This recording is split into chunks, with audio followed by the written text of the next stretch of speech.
You know, there's something about Christmas that we don't talk about enough. Everyone wants to focus on the magic, the joy, the togetherness. Families gathered around trees strung with lights, exchanging gifts wrapped in pretty paper, pretending everything is perfect. We drink hot chocolate and sing carols and tell ourselves that this is the most wonderful time of the year. But it's not. Not for everyone. See, there's a reason why so many ghost stories are set at Christmas. Why the darkest tales get passed around during the longest nights of winter. It's because Christmas is when we let our guards down, when we invite strangers into our homes, when we believe in the kindness of others without question. And sometimes, something else accepts that invitation. My name is... well, that doesn't matter right now.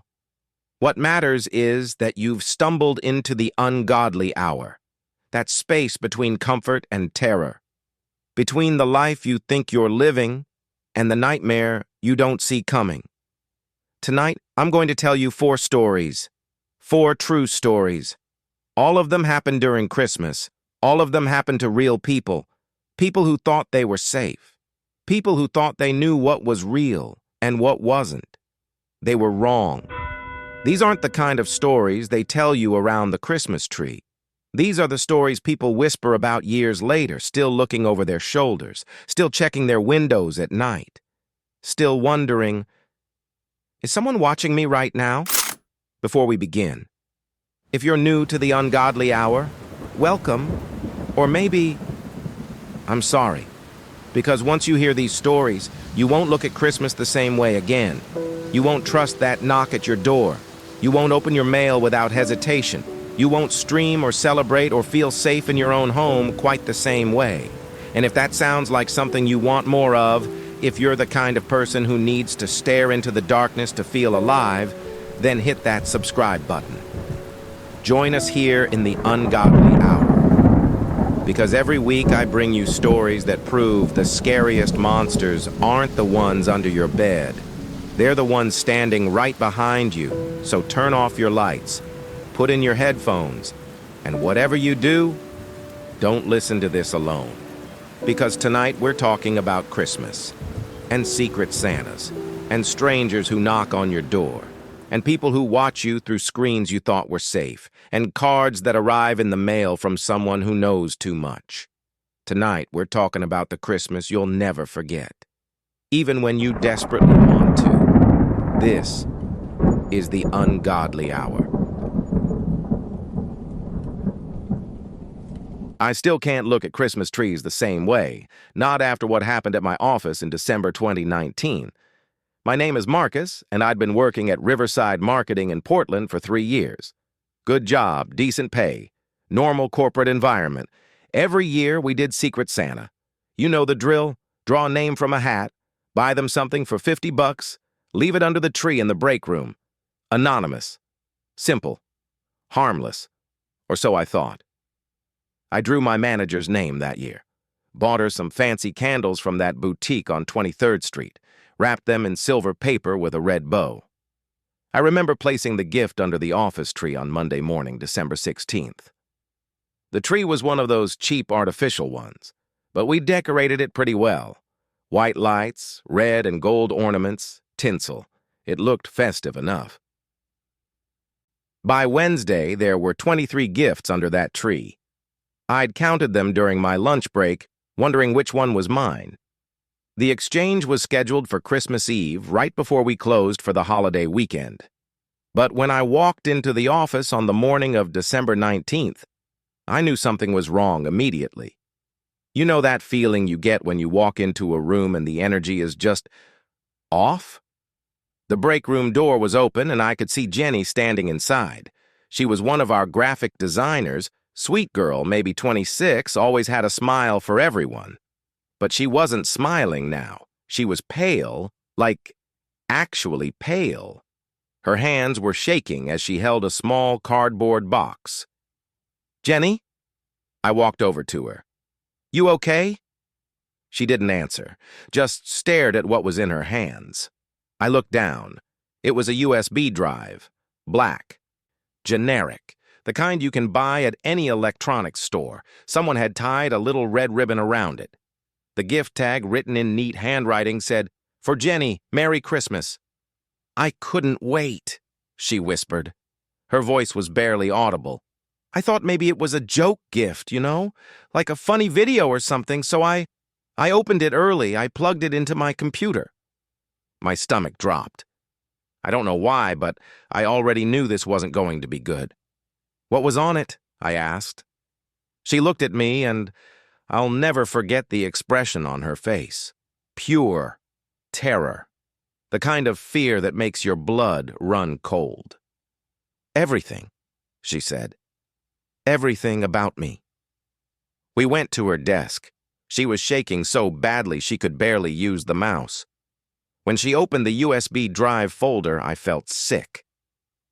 The folder was labeled Jenny 2019 in all caps.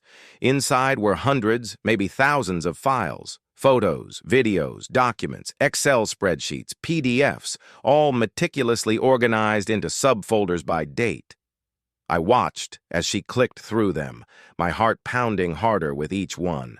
Photos of her apartment, through the windows, her bedroom window, her bathroom window, kitchen, living room, photos of her getting dressed in the morning, photos of her eating dinner alone on her couch, photos of her sleeping, videos of her walking to her car, videos of her at the grocery store, at the gym, at coffee shops. Someone had been following her with a camera, documenting her every move.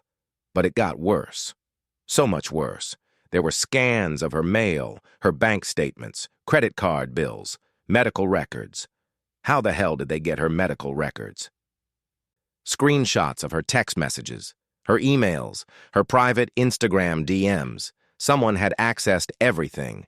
One spreadsheet tracked her daily routine down to the minute. 7:15 a.m., leaves apartment. 7:32 a.m., arrives at Starbucks on Morrison. 7:41 a.m., orders grande latte, no foam. 7:55 a.m., arrives at work. Another document listed every person she'd dated in the past 2 years, complete with photos and notes about each relationship. Jenny was crying now, silent tears streaming down her face. I felt like I was going to throw up. "We need to call the police," I said. "Right now." The police arrived within 20 minutes. 2 detectives, both looking grim as they reviewed the contents of that USB drive. They bagged it as evidence, took statements from everyone in the office, and immediately pulled our building's security footage. I stood with Jenny in the conference room while they worked. She was shaking uncontrollably. Our boss had called her parents, and they were on their way. Nobody was getting any work done.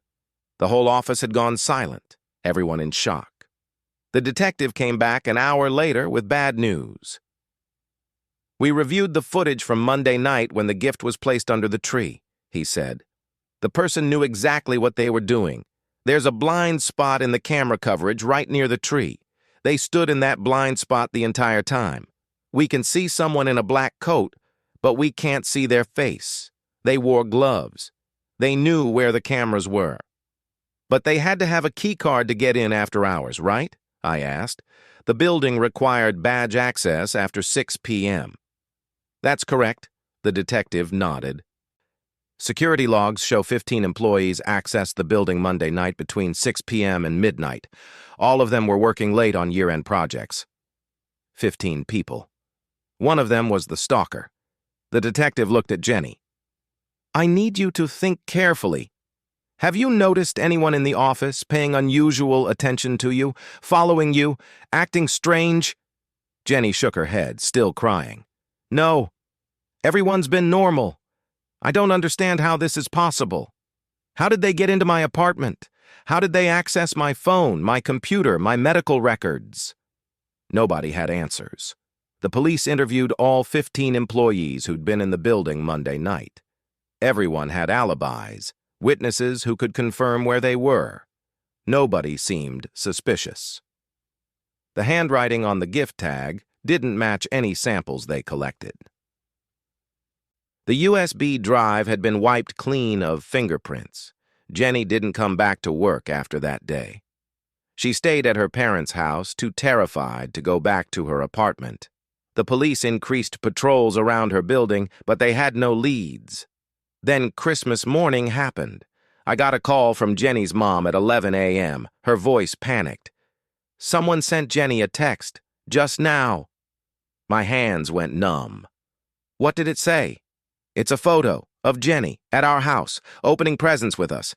It was taken through our living room window this morning, just a few minutes ago. The message with the photo read, "You involved the police. That wasn't very festive. See you next Christmas."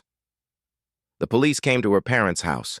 They searched the property, the woods behind the house, everything. No signs of anyone. The text came from a burner phone that was turned off immediately after sending the message. Untraceable. Jenny moved to Arizona 2 weeks later, changed her name legally, got a new phone number, deleted all her social media, started over completely. But every December since then, she receives a Christmas card in the mail. Plain white envelope, no return address, postmarked from different cities each year. Inside is always the same thing, a generic holiday card with a handwritten message. Thinking of you this holiday season. Last year's card arrived on December the 1st, 2024. It included something new, a printed photo of Jenny's new apartment building in Phoenix. She called me crying. I was one of the few people from Portland she still kept in touch with. "Marcus, I don't understand," she sobbed. "I changed everything. Everything. How did they find me?" I didn't have an answer. The police in Phoenix couldn't do anything. No threat had been made, just a card and a photo of a building. But we both knew what it meant. After 5 years, whoever was watching her was still out there, still following, still documenting, still obsessed. And the worst part, we never figured out who it was. I still work at Riverside Marketing. I see those 14 other people who were in the building that night every single day. One of them is a stalker. Maybe they're standing next to me at the coffee machine. Maybe they're in meetings with me. Maybe they're reading this right now. We don't do Secret Santa anymore. The tree in the break room is gone. But every December I wonder, am I next?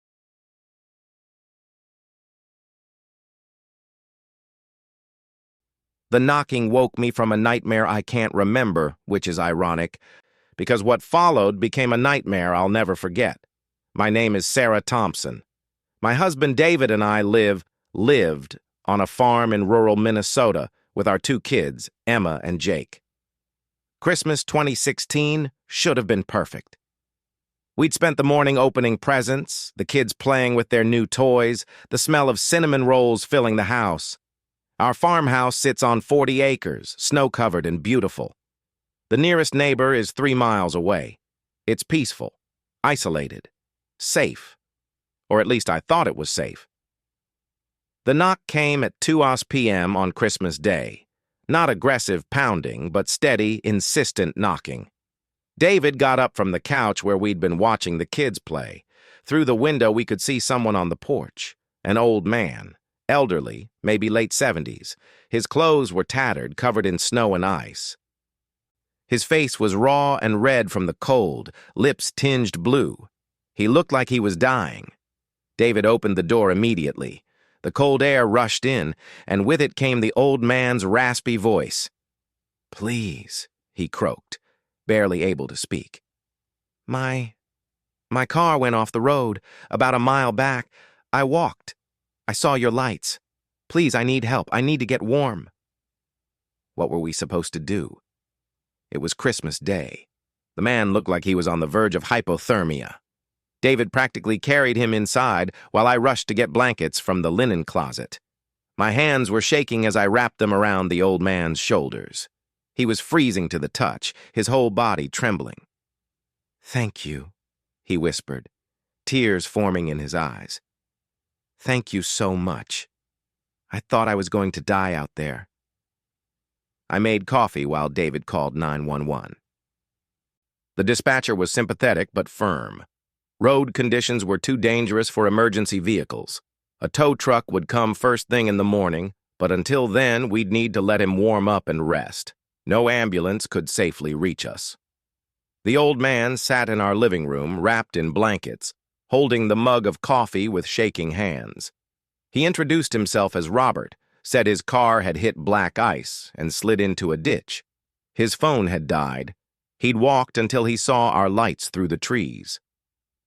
"I'm so sorry to intrude on your Christmas," he said, his voice soft and apologetic. "You have a beautiful family. I don't want to be a burden." "You're not a burden," I assured him, though I'll admit I felt uneasy, not because of him specifically, just the strangeness of having a stranger in our home. But it was Christmas. We couldn't turn away someone in need. We set him up in our guest room. He seemed genuinely grateful, kept thanking us over and over. A little quiet, but I figured that was shock from the cold and the accident. We invited him to join us for dinner. Turkey, mashed potatoes, stuffing. We'd made way too much food anyway. Robert told us about his life over dinner. He'd been a veterinarian in Michigan for 40 years. His wife had passed away 3 years ago. He had a daughter in Minneapolis he'd been driving to visit. He showed us a photo from his wallet, him and a woman who must have been his wife, both smiling. He seemed like a genuinely kind old man who'd simply had terrible luck. After dinner, the kids went to bed around 8:30. Emma was exhausted from the excitement of Christmas morning. Jake fell asleep clutching his new stuffed dinosaur. Robert excused himself to the guest room around 9:06, saying he was tired and wanted to let us have our evening. David and I cleaned up the kitchen, loaded the dishwasher, put away leftovers. We settled on the couch to watch a movie, grateful that everything had worked out okay. Robert would get help in the morning, and we'd have a story to tell about the Christmas we helped a stranger. I fell asleep on the couch around 10:30. David woke me up at 11 now, and we headed to bed. That's when everything changed. I woke up at 11:30 needing to use the bathroom. The house was dark and quiet. I walked down the hallway, my feet cold on the hardwood floor. That's when I heard it. Whispering. Low, male voice, coming from down the hall. I froze, my heart suddenly pounding. I crept forward slowly, trying to place where the sound was coming from.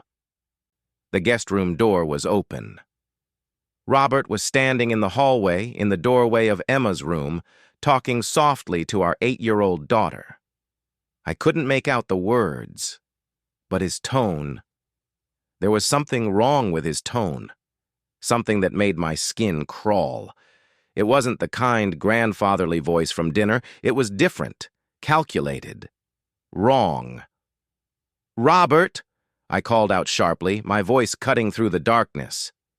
He turned slowly, and in the dim light from the nightlight in Emma's room, I saw his face. The expression was completely different from earlier. The kind, grateful old man was gone. His eyes were cold, calculating, almost predatory. "Just checking on the children," he said slowly, deliberately, "making sure they're sleeping well." Every maternal instinct in my body screamed danger. "Get away from her room." "Now!" My raised voice woke David. He came out of our bedroom, alert, sensing something was wrong. Robert didn't move for a long moment, just stood there staring at me. Then, slowly, a smile spread across his face. Not a warm smile, a knowing smile.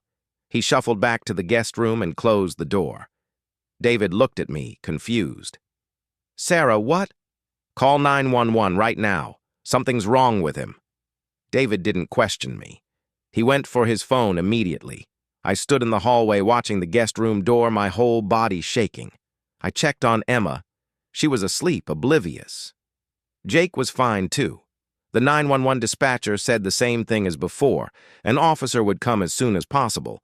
But with the weather and road conditions, it could be hours. She advised us to lock ourselves in our bedroom with the children and wait. We did exactly that.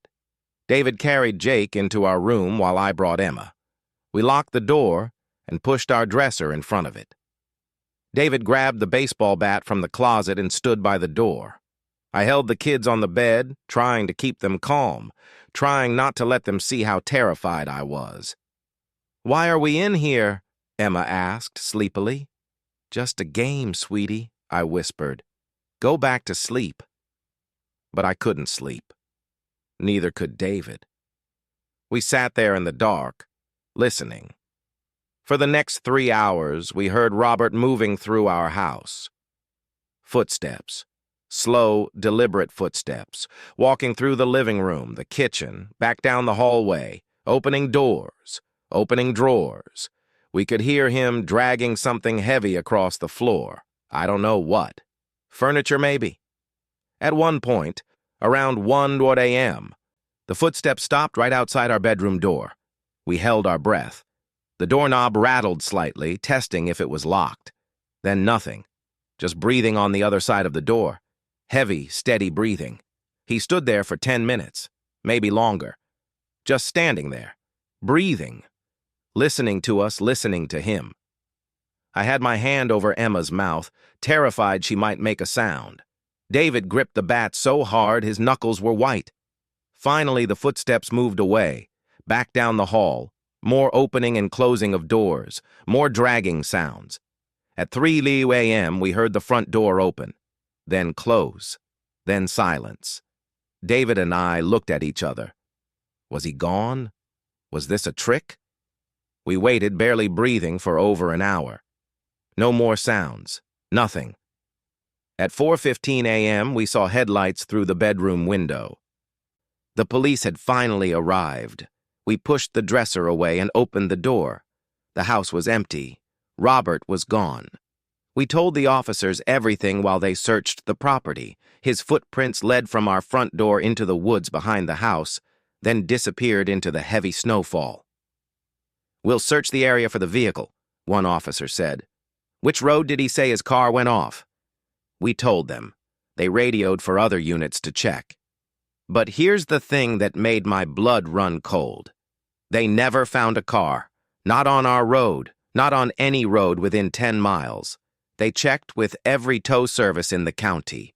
No calls about abandoned vehicles. No reports of accidents. Robert's car didn't exist.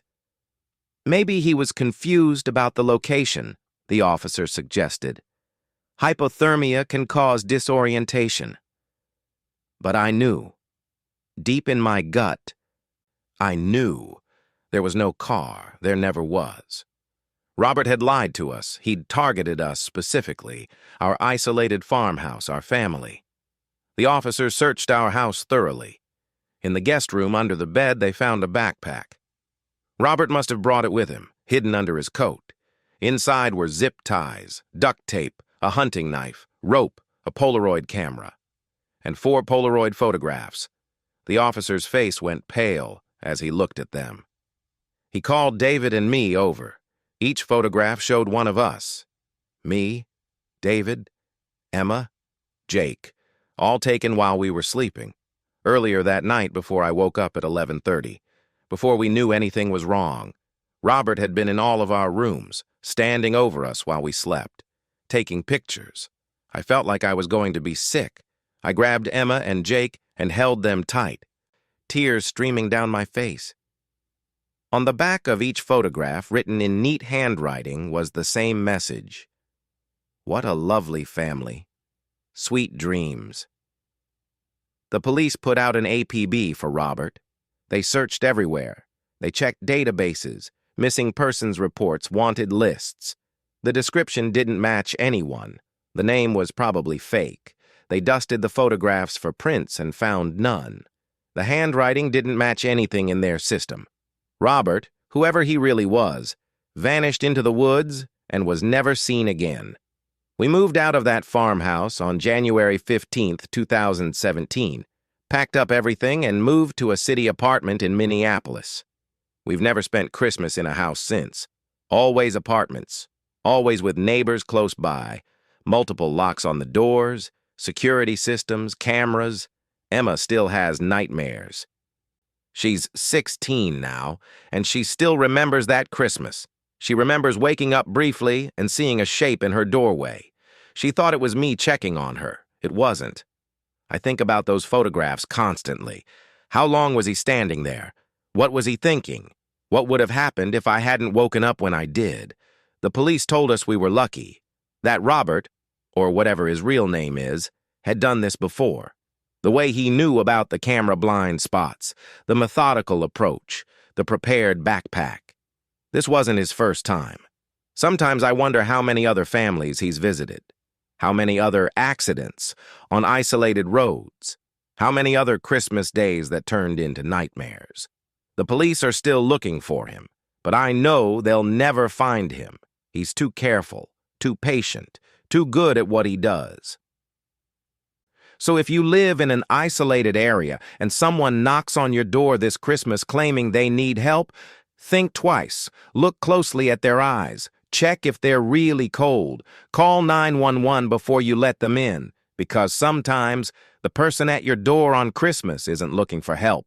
They're looking for you. I've told this story to therapists, to police, to friends who don't believe me anymore. I'm telling it to you now because I need people to understand what happened.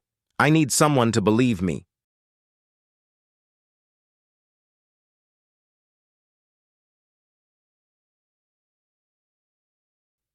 My name is Megan Torres. I was, emphasis on was, a lifestyle influencer with 340,000 followers on Instagram.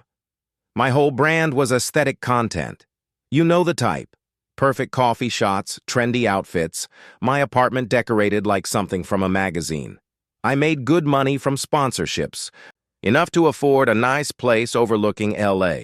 Christmas was my biggest season. My engagement would triple. Brands would pay premium rates for holiday content. So in December 2021, I planned something special, a 24-hour Christmas live stream event. I'd decorate my apartment in real time, wrap gifts, bake cookies, watch movies, interact with followers. 5 different brands were sponsoring it. I'd promoted it for 3 weeks straight. The stream was scheduled to start at 6 a.m. on December 20th. I'd been preparing for days. My apartment looked incredible. White Christmas tree with rose gold ornaments, tasteful garland, twinkling fairy lights everywhere. I'd even bought a special ring light setup for better quality. When I went live that morning, I was buzzing with energy, wearing my cutest Christmas sweater, hair perfect, makeup on point. The chat filled up immediately. Hundreds, then thousands of viewers tuning in. Good morning, everyone. Welcome to my 24-hour Christmas extravaganza. We're going to have so much fun today.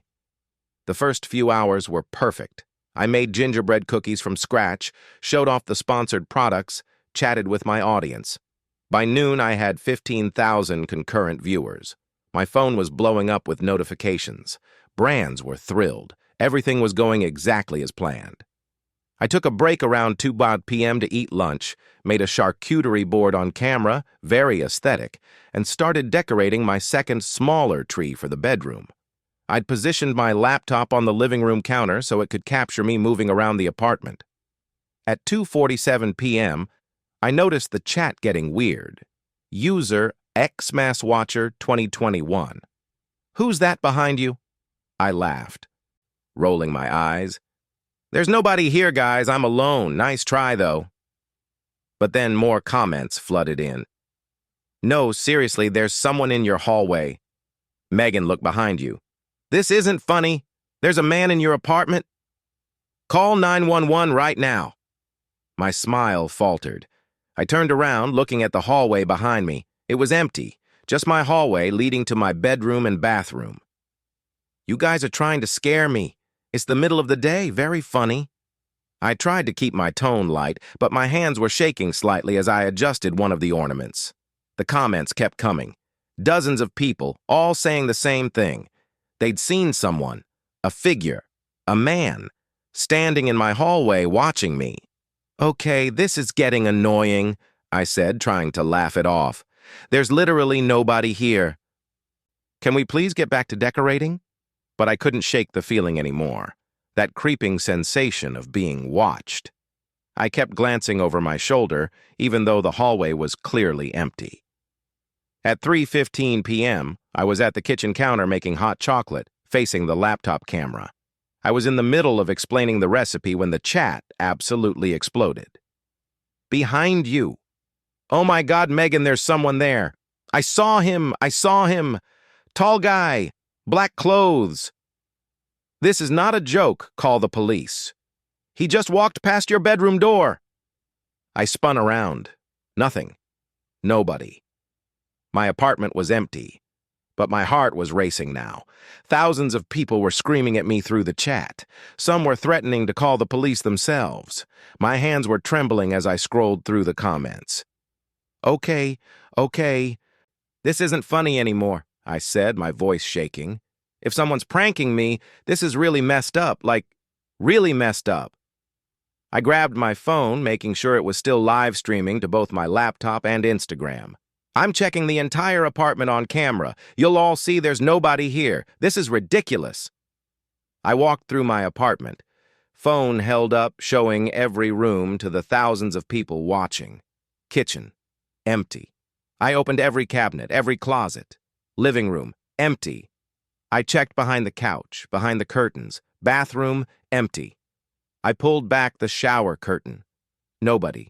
Bedroom, empty. I checked under the bed, in the closet, everywhere. See? I said, my voice tight. Nobody's here. I think maybe it was a shadow from the window or the lighting or... My bedroom door slammed shut behind me. I screamed. Actually screamed. The phone nearly fell from my hands. I definitely hadn't touched that door. I'd left it open. I know I left it open. I'd walked through it 30 seconds ago. The live stream chat was complete chaos. People were freaking out. Some were saying they'd already called 911. Others were begging me to get out of the apartment. I turned toward the door, my whole body shaking. I tried the handle. It was locked from the outside. That's impossible. My bedroom door doesn't even have a lock. Okay. This isn't happening, I whispered to myself, to the phone, to the thousands of people watching me lose it in real time. This isn't real. This isn't... Then I heard it. Footsteps in my hallway, slow, deliberate, getting closer to my bedroom door. The phone picked it up clearly. Everyone watching heard it. The chat was screaming at me to break the window, to hide, to do something. Then came the voice. Male. Calm. Almost casual. Megan, I've been watching you for so long. Isn't this what you wanted? Everyone watching? I completely lost it. I threw myself at the door, slamming against it with my shoulder, screaming. On the third hit, the lock gave way, or maybe it was never really locked, and the door burst open.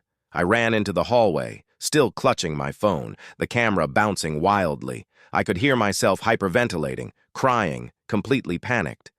But when I got to the living room, I stopped. Everything was destroyed. The Christmas tree was knocked over, ornaments smashed across the floor. The garland had been ripped down. The fairy lights were torn from the walls. My laptop, the one I'd been streaming from, was gone.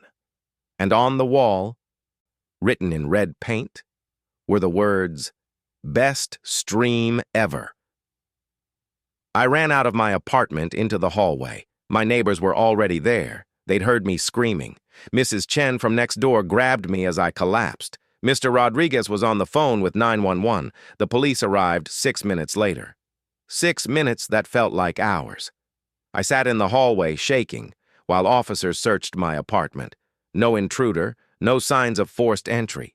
All windows locked from the inside. Front door had been bolted from the inside until I'd unlocked it to escape. But the vandalism was real. The destroyed decorations, the message on the wall, they tested it. It was paint, not blood. The missing laptop. How did they get in? I kept asking. How did they get in? They didn't have an answer. The security footage from the building showed no one entering or leaving my apartment. The only person captured on camera was me, running out in a panic. They searched for 3 hours and found nothing. No hidden intruder. No evidence of anyone else being there. Maybe you fell asleep, one officer suggested gently. Maybe this was a vivid dream, and you sleepwalked. There are thousands of people who watched it happen, I said flatly. Check the live stream recording. They did. They recovered my stolen laptop 3 days later from a dumpster 6 blocks away. When they pulled up the stream recording, we all watched it together. Here's the thing that broke my brain. On the official recording, there's no figure in the background. At 3:15 p.m., when thousands of people claimed to see someone walking past my bedroom door. The laptop's recording showed nothing, just me making hot chocolate, just my empty apartment, every timestamp where viewers reported seeing someone, nothing on the recording, just me, alone. But the voice threatening me? That was there. Clear as day on the recording. Megan, I've been watching you for so long. Isn't this what you wanted? Everyone watching?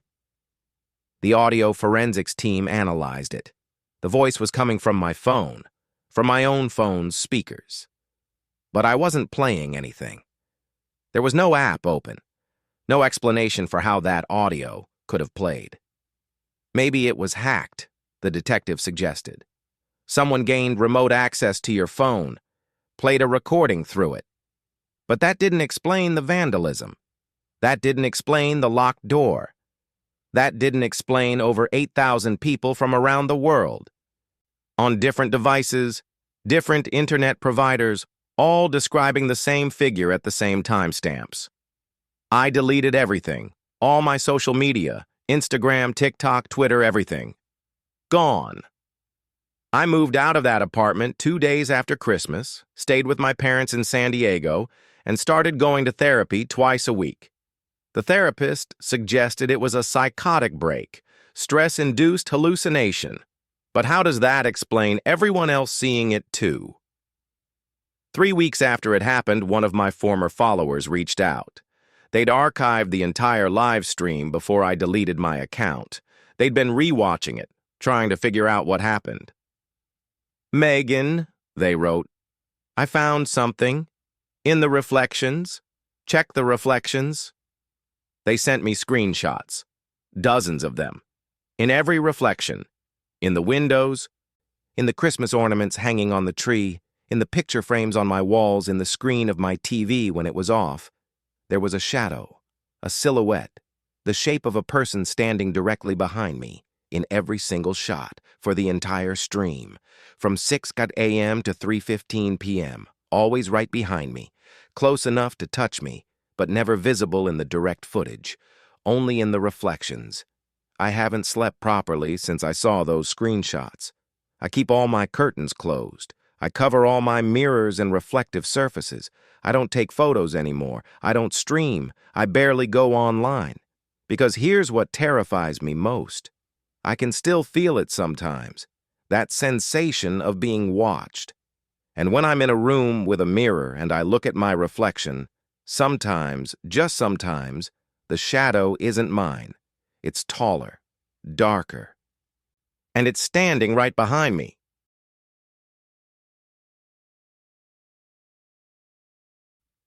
The first card arrived on December 10th, 2017. I remember because it was exactly 2 months after I buried my husband. My name is Linda Pritchard. George and I were married for 34 years. He died in October 2016. Heart attack, sudden, no warning.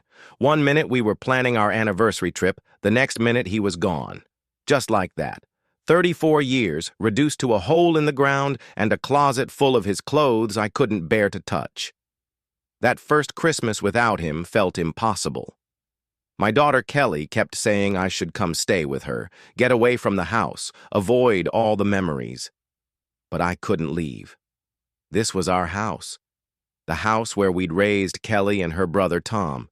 The house where we'd celebrated 34 Christmases together. Leaving felt like abandoning George somehow, so I stayed. Alone in that big empty house in Charleston, surrounded by ghosts of Christmases past. The card came in the mail with the usual stack of bills and holiday catalogs. Red envelope, no return address. My name and address, written in elegant cursive handwriting. I figured it was from someone at church, or maybe one of George's coworkers sending condolences. I opened it at the kitchen table with my afternoon coffee. The front showed a vintage Victorian illustration, a family decorating a Christmas tree, all dressed in old-fashioned clothes.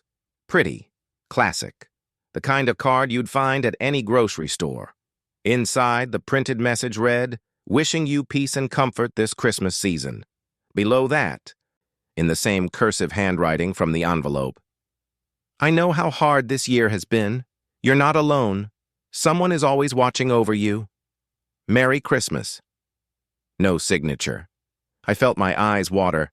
It was a kind gesture. The message was a little oddly worded. Someone is always watching over you felt slightly off. But grief makes everything feel strange. I assumed it was from someone who knew about George, someone being thoughtful. I placed it on the mantel with the other Christmas cards, right between the framed photo of Kelly and the white candle I always kept there. 3 days later, another card arrived. Same red envelope. Same handwriting. This one's printed message read, "Thinking of you during this difficult time." The handwritten portion made my blood go cold. I see you kept the first card on your mantel. Right between the photo of your daughter and the candle. It looks beautiful there. My hands started shaking. I walked slowly to the living room and looked at the mantel. The card was exactly where they described, between Kelly's photo and the candle. Exactly. I went to the front window and looked out. My living room faces the street. If someone stood in my front yard and looked directly through the window, they could see the mantel clearly. I stood there for several minutes, looking out at my quiet suburban street. Cars parked along the curb. Nobody outside. Everything normal, everything peaceful. But someone had been watching. Someone had been looking into my house. I called Kelly immediately. She drove over within 20 minutes. When she read the card, her face went white. "Mom, we're calling the police. Right now." The officer who responded was young, sympathetic, professional. He took the cards as evidence, took my statement, walked around the property. He examined the sightlines from the street, took photos, asked me questions about anyone who might have a grudge against me. "Ma'am, I'll be honest with you," he said, sitting across from me at my kitchen table. "This is unsettling, but legally there's not much we can do yet. No threats have been made, no crime has been committed. It's creepy, but it's not criminal. Someone is watching my house," I said, my voice rising. "Someone is looking through my windows." "I understand. I'm going to file a report and increase patrols in your neighborhood. I'd recommend you close your curtains and maybe install security cameras. We'll keep an eye out." But without a clear threat or identification of who's sending these, our hands are somewhat tied. Kelly stayed with me that night. We closed every curtain in the house. The next day, she paid for security cameras to be installed. Front door, back door, both sides of the house. Professional installation, cloud storage, the works. I felt safer. For 3 days, I felt safer. On December 16th, the third card arrived. Kelly was still at my house when I got the mail. We opened it together. "Those new cameras look very professional. Good for you for taking safety seriously." The message continued. "But Linda, did you check the view from the upstairs bedroom? The bathroom window? The small gap between the fence and the rose bushes in the back? I'm still here. I'm always here." Kelly called 911 while I stood there, frozen, reading those words over and over. The police came. This time they took it seriously. They checked every location mentioned in the card. The upstairs bedroom window, yes, if you stood on the slight hill behind our property, you could see in. The bathroom window, small but visible from the neighbor's yard if you stood in the right spot. The gap between the fence and the rose bushes, that's where they found it. Behind my fence, there was a small cleared area in the bushes. Someone had been sitting there. Cigarette butts, snack wrappers, crushed grass, broken branches arranged to create a perfect sight line into my ground floor living room and kitchen. The detective, an older man named Morrison, looked grim as he photographed the site. "Mrs. Pritchard, someone's been conducting surveillance on your home. These cigarette butts are relatively recent, last week or two. This isn't just someone walking by, this is systematic observation. They collected evidence, took samples, increased police patrols from twice a day to every few hours. Detective Morrison assigned himself to my case personally. He seemed genuinely concerned. "Do you have somewhere else you can stay?" he asked. "She's staying with me," Kelly said immediately. "She's not staying here alone." I moved into Kelly's guest room that same day, brought enough clothes for a few weeks. I couldn't bear to look at my house anymore. My safe, comfortable home where George and I had spent 3 decades. It felt violated, contaminated. But even at Kelly's house, I didn't feel safe. I kept thinking about those words. I'm always here. On December 22nd, another card arrived at my house. The police collected it from my mailbox. Kelly and I read it at the police station with Detective Morrison present. "I'm sorry I'm scaring you. That's not what Christmas is about. I just wanted you to know you're not alone during this difficult time. Your husband wouldn't want you to be alone." My hands were shaking so badly I could barely hold the card, but it was the last line that made me physically ill. "I knew him, you know. We worked together. He told me about you, about this house, about how much he loved you. He told me everything." "Oh my God," I whispered. "Oh my God, they knew George." George had worked in hospital administration at Charleston Medical Center for 28 years. He'd had dozens, maybe hundreds, of coworkers over the years. Doctors, nurses, administrators, maintenance staff, cafeteria workers. This could be anyone. Detective Morrison immediately contacted the hospital's HR department requesting employee records. But it would take time, privacy laws, legal procedures. They couldn't just hand over information on hundreds of employees.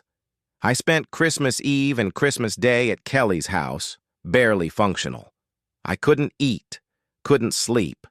Every time I closed my eyes, I imagined someone standing outside, watching through the window. Someone who'd known George. Someone who'd been watching me for who knows how long. December 24th came and went. No card. Then December 25th. Christmas. The second Christmas without George. I spent it crying in Kelly's guest room while she tried to comfort me. The final card arrived on December 26th. Kelly picked it up from my mailbox during a police escort. We opened it at the station. This envelope was thicker. Inside was a card and a photograph. The photo showed me and George from last Christmas, 2016. We were standing in our living room next to our Christmas tree, his arm around me, both of us smiling.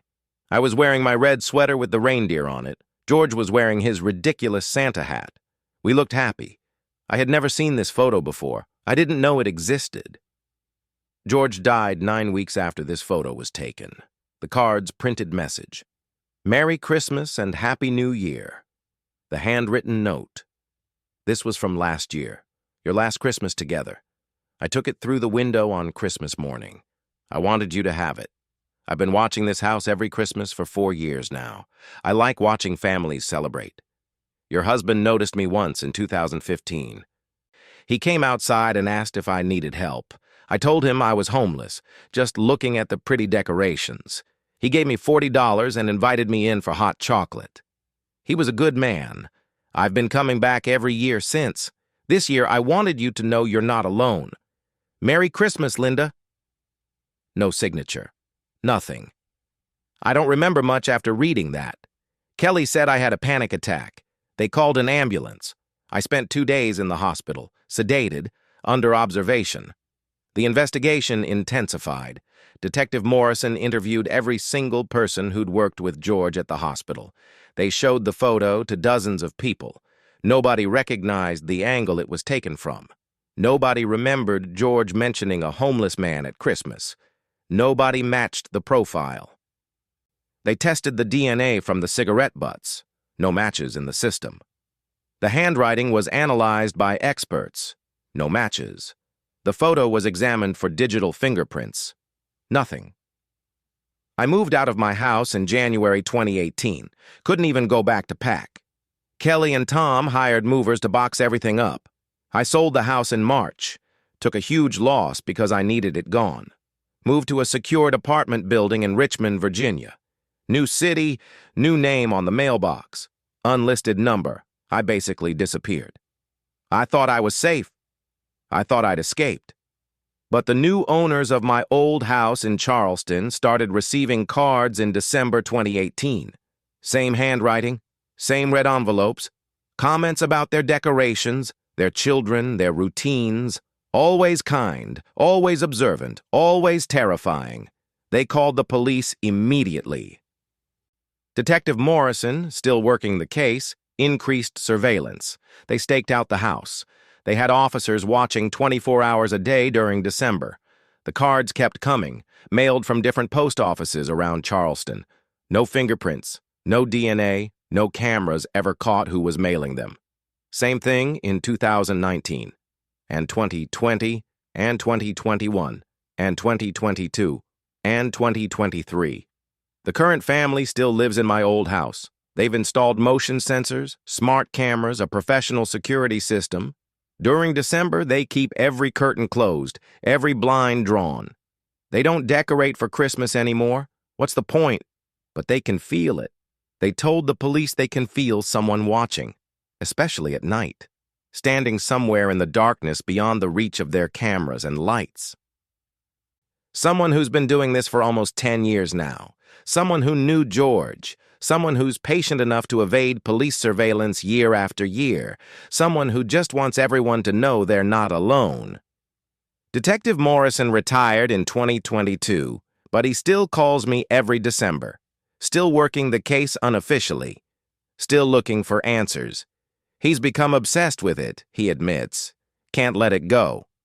Linda, he told me last year, I've worked hundreds of cases in 30 years. This one keeps me up at night. Whoever this is, they're meticulous, patient. They've never made a mistake, never left actionable evidence. It's like they're a ghost. I asked him the question I ask myself every day. Do you think they'll ever stop? He was quiet for a long time. Then, no, I don't think they will. This is what they do. This is who they are. They'll keep watching, they'll keep sending cards until what? I don't know. That's what scares me. I'm 73 years old now. I live in my secure apartment, triple locks on the door, cameras everywhere. I don't put up Christmas decorations. I don't send Christmas cards. I barely acknowledge the holiday exists. But every year on December 1st, I start checking my mail with shaking hands, waiting for that red envelope, waiting to see if they've found me again. So far, they haven't. It's been 7 years since I left Charleston, 7 years of no cards. But I know they're still out there, still watching someone's house, still taking pictures through windows, still letting people know they're not alone. And sometimes, late at night, when I can't sleep, I look out my apartment window at the city lights below and wonder, what if they already know where I am? What if they've been watching me this whole time, waiting for the right moment to let me know? What if the next time I check my mail, there's a red envelope waiting? What would the card say? I try not to think about it, but every December as Christmas approaches, I can't help but imagine it. That red envelope in my mailbox. My name in elegant cursive. Another message inside. Found you. Merry Christmas, Linda. I haven't received one yet, but there's always next year.